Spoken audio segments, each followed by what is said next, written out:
El primer flip-flop que vamos a ver es el llamado de latch. La palabra latch en inglés significa candado o cerrojo. El de latch nosotros lo vamos a estudiar con un particular circuito que después les voy a comentar que en realidad es un circuito didáctico. Entonces la entrada es así. Yo tengo la entrada de datos, la entrada de clock, por eso este ya se dice que es un flip-flop sincrónico, porque las transiciones ocurren sincronizadas con lo que ocurre en este clock, y aparece la reinyección a la entrada, el valor de la salida, que la llamamos Q. Como es un flip-flop, como es un biestable, entonces vamos a dibujar otro igual al lado. Me gustaría hacer copy and paste. Entonces, fíjense, vamos a analizarlo esto primero. Para el clock, vamos a hacer al revés. Vamos a poner primero para clock igual a 1 y después para clock igual a 0. Entonces, supónganse que tenemos un D que va a ser igual a X. Puede ser 0 o puede ser 1. Recuerden cómo utilizar una compuerta con una línea de control. Si esto fuera línea de control de esta compuerta, cuando esto vale 0, acá tengo 0. Y cuando acá tengo 1, acá tengo X, es decir, tengo D. O si no, piensen, si yo tengo un 1 acá, si acá tengo un 0, tengo un 0, y si tengo un 1, 1 con 1 me da 1. Entonces, la compuerta esta valiendo 1 hace que yo acá tenga X, o dicho de otra forma, tenga D. Pero acá, el 1 del clock se refleja con un 0 adentro. Por lo tanto, acá yo tengo 0. Y de nuevo, cuando miramos la compuerta OR, como si una fuera línea de control, cuando teníamos la opción 0, esto significaba que a la salida copiaba lo que estaba a la entrada de la otra puerta. Es decir, si acá fuera un 0, 0 con 0 me da 0, y si acá fuera un 1, 1 con 0 me da 1. Entonces vuelvo a tener a la salida X. Quiere decir que cuando el clock es igual a 1, la salida es igual a D. Y podemos decir que este estado del flip-flop de latch es el modo copia. Siempre cuando el clock está en 1, lo que va a estar en D aparece directamente en Q. Incluso si en D tenemos una señal que cambia, aquí vamos a tener la misma señal cambiando. Ahora supongamos que el clock está en 0 y que D está valiendo cualquier valor, no interesa. Cuando aquí tenemos 0, significa que acá tenemos 0, por lo tanto acá a la salida tenemos 0. Pero si acá a la salida tuviéramos X, de cuando se copió aquí X, este X llega hasta acá, hasta la entrada, y como acá tenemos 0, acá tenemos 1. Por lo tanto, la salida de esto es X, y yo acá tengo una particular condición, que es que lo que está a la salida se vuelve a mantener en la salida. Es decir, lo que llegó a la salida acá, aquí se termina manteniendo. Esta condición, cuando el clock es igual a 0, Q está manteniendo el D anterior, porque ya no es el D que es válido ahora cuando el clock es 0, es el D que fue válido cuando el clock era 1. Entonces decimos que el flip-flop en esta condición está reteniendo. Y esos son los dos estados. Copia, retiene, copia, retiene. Por eso aparece la palabra latch, porque latch en inglés significa cerrojo o candado. Es como una llave, como si se abriera para que el dato se copiara y luego se cierra para que el dato quede retenido. Bueno, entonces, supongamos lo siguiente. Imaginemos que a la patita D llega una señal variable, pero muy variable, para que nos confunda de tanta variación que tiene. Y a la patita del clock va llegando. Clock que pasa 0, 1, 0. El 1 lo voy a hacer más largo, si no no voy a poder mostrar todos los casos. Así más o menos. Entonces tengo entrada del clock. ¿Puedo saber qué voy a tener a la salida? En la entrada Q, en la salida Q. Y sí, porque en estos tiempos en que el clock está en 1,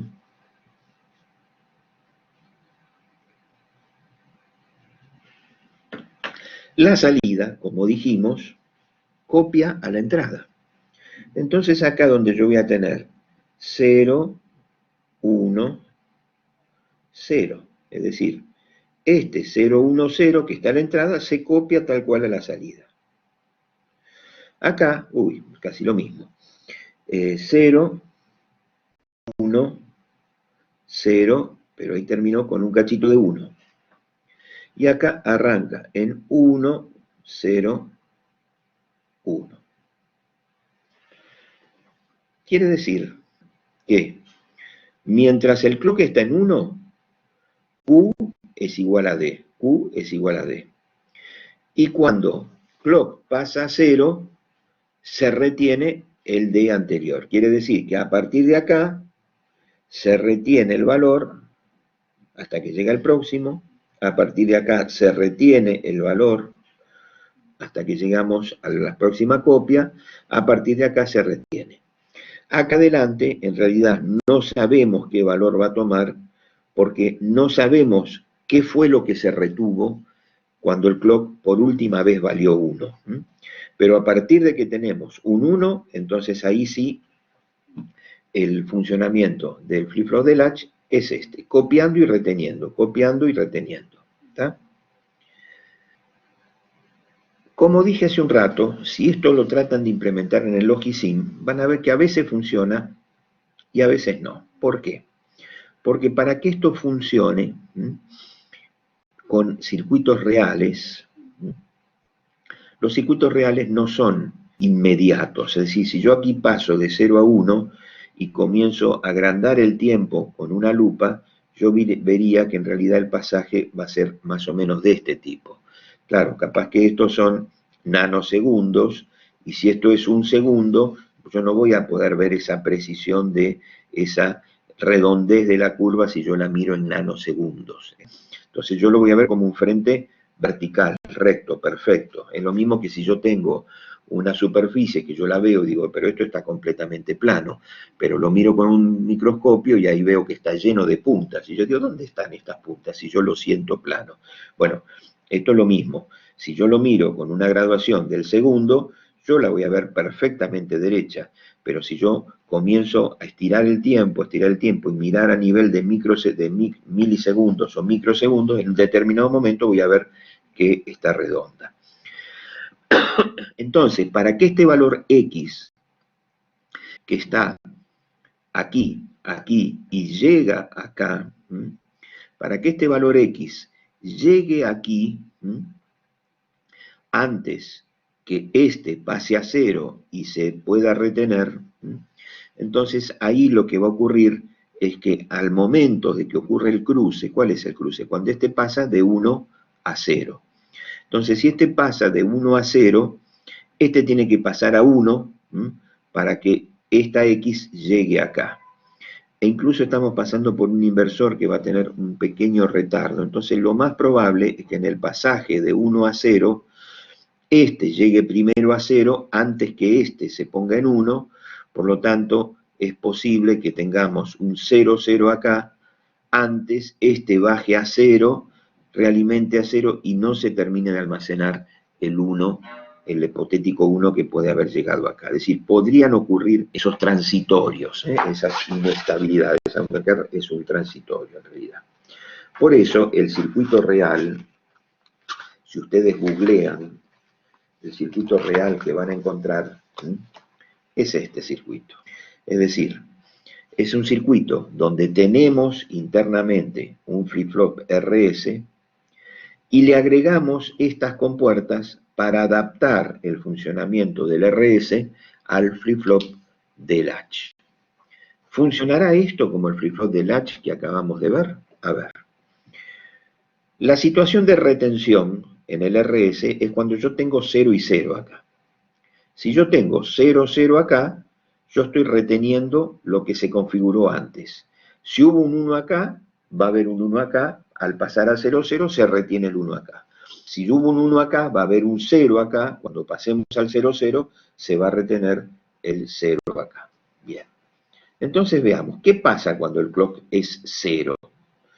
Cuando el clock es 0, es decir, cuando yo tengo un 0 acá, voy a tener un 0 en esta compuerta y un 0 en esta.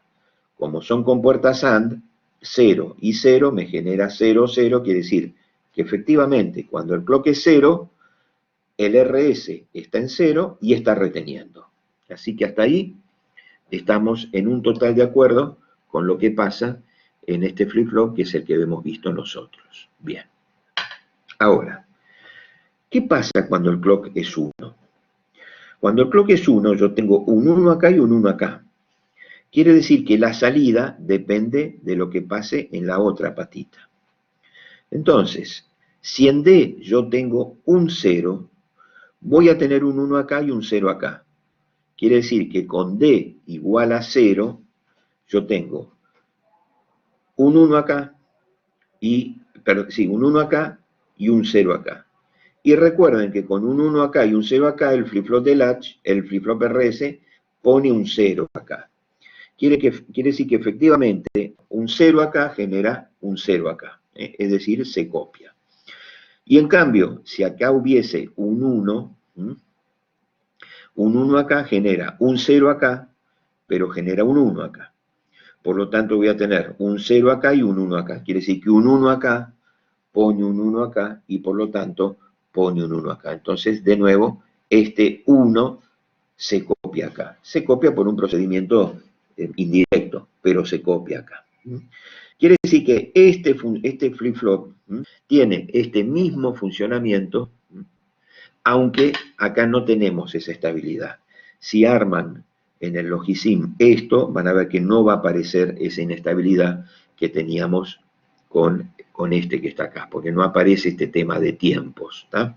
Es decir, el flip-flop RS cambia su estado porque al aparecer un 1 en una de estas patitas, cambia el estado de la salida y eso desencadena el cambio del otro. Ahí no hay ya un tema de tiempos, ¿no? Se setean algo y ahí se cambia. Así que van a ver que con este, el Logisim no les va a chillar. Al menos eso es lo que creo. Pero ¿qué ocurre? Decimos que el D-Latch tiene esa función, que el D se copia la salida y después se retiene. Y hablar de copia acá cuesta un poquito de hablar de copia porque no es una copia directa. Por eso es que usamos este mecanismo para saber de que sí estamos hablando de una copia y de una retención, cuando en realidad internamente va a ser de este tipo. Con esto terminamos el conocimiento del D-Latch.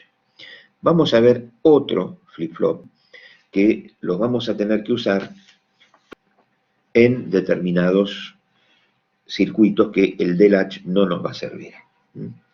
Ese otro flip-flop lo llamamos el flip-flop maestro-esclavo.